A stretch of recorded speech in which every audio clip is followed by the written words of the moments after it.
square-rigged ship on the Baltic Sea is inspiration to poet, artist, traveler, and adventurer. It is synonymous with the Scandinavian peoples, the Swedes in particular. A foggy daybreak finds us at the end of our long sea voyage, in the entrance to the harbor of Stockholm. We anchor our own little vessel, the Wanderbird, and there she is, to wait for the rising sun to burn away the mists before we sail into the heart of the historic capital of Sweden. Stockholm is a city of islands and canals, which has given it the name of Venice of the North.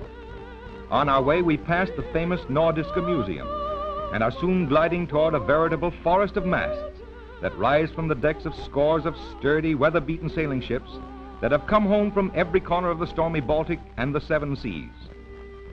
Here, their wings folded for a brief rest, they leisurely exchange their cargoes, soon to spread their gray sails and drift away again to keep up the traditions of their ancestors.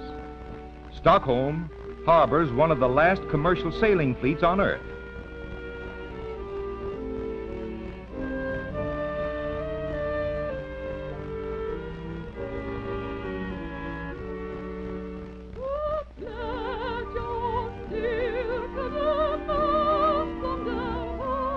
These are the city's ferry boats, which ply like white swans through many canals with the regularity of streetcars. Stockholm is built largely on about 30 islands and is sometimes called the city between bridges. From atop the towering spire of the City Hall, we get a gull's eye view of this metropolis of the North. Its occupation dates back 1,000 years. In the middle of the 13th century, Birger Jarl established the present city. It has been the scene of numerous bitter wars, yet through the centuries, it has been a very important center of art and culture. It's the home of the Nobel Prize Awards, seat of political power, and it has had much to do with shaping the destiny of both ancient and modern Europe.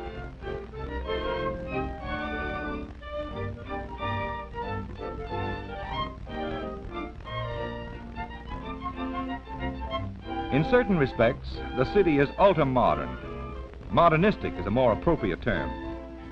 These are apartment houses, each with its own balcony and separated by plain but artistic partitions.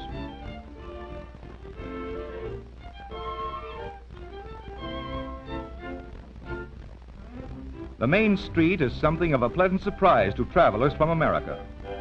Although the traffic moves without apparent difficulty, no automobile horns are allowed to be used, nor is any person permitted to smoke while driving. Pedestrians are given all the breaks in Stockholm. Something to think about.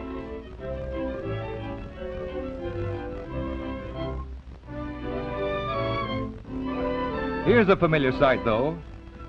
The toy balloon has the same appeal to little Swedish boys as it has for all other little boys.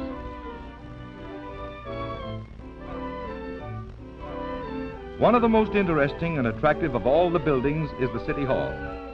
A product of recent times, it is considered one of the finest examples of modern architecture and has given its designer, Ragnar Östberg, an international renown. Its spire rises high above the city, crested at its lofty top with the 3 golden crowns of the Swedish coat of arms. Its picturesque colonnades, with their artistically symmetric shadows, fascinate all who see them. Surrounding is an attractive park, at the edge of which the blue waters of Lake Mälaren flow out to the Baltic Sea. The architecture is a pleasant mingling of Swedish and foreign influences, particularly Venetian.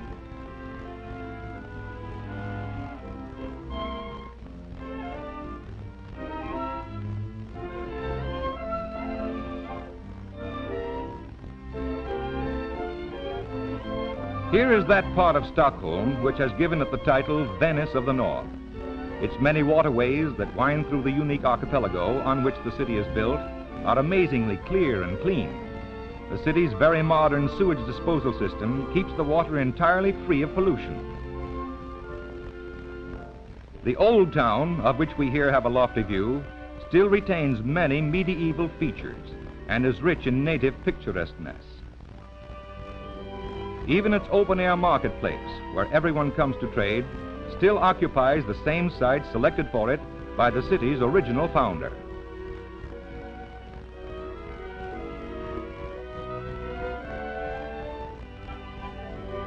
The streets are surprisingly narrow, some not more than 10 feet wide. These are necessarily closed to all forms of traffic except pedestrians. Archways occasionally permit the streets to go right through houses, and sunshine seldom reaches the age-worn paving, except for a few brief moments at midday.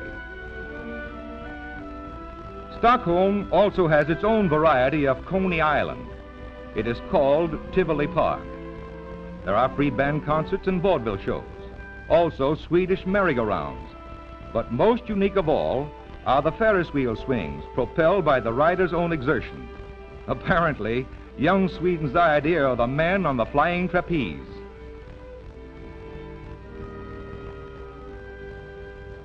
However, for those who like the more serious and artistic, this government-owned national theater presents drama enacted by Sweden's foremost actors and actresses.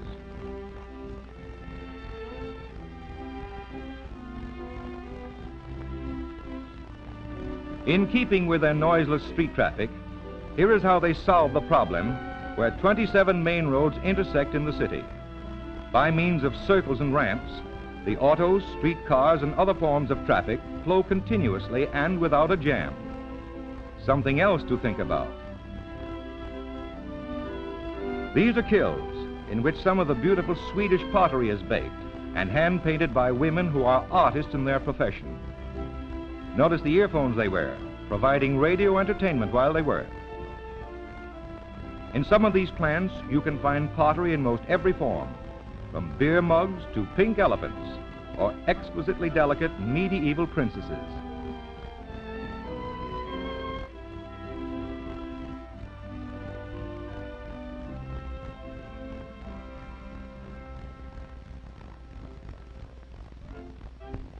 Then, to top off an afternoon in typical continental fashion, we have tea or something stronger at one of the attractive terrace cafes and watch the folks go by. Perhaps we may be fortunate enough to witness that ever-thrilling and fascinating display of military pageantry, the changing of the guard and the trooping of the colors at the King's Palace. Led by the best band in the land, whose militant music makes something within one keep step, they parade past. There is nothing quite like it. For foreign visitor and native alike, it always has the same irresistible allure and fascination.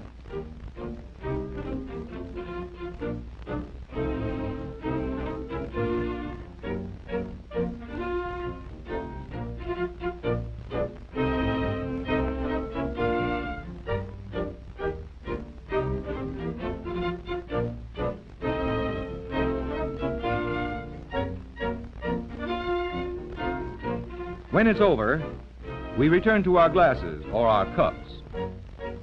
Somehow the day has slipped away into that limbo of things not forgotten. Night is settling on the medieval spires and blue canals. Most of the busy little craft that through the day had chugged or glided along the winding waterways have come to rest in their own respective anchorages. Even the parks are deserted. All is quiet. And so in our very best Swedish, we say, Adjö Stockholm, the Venice of the North.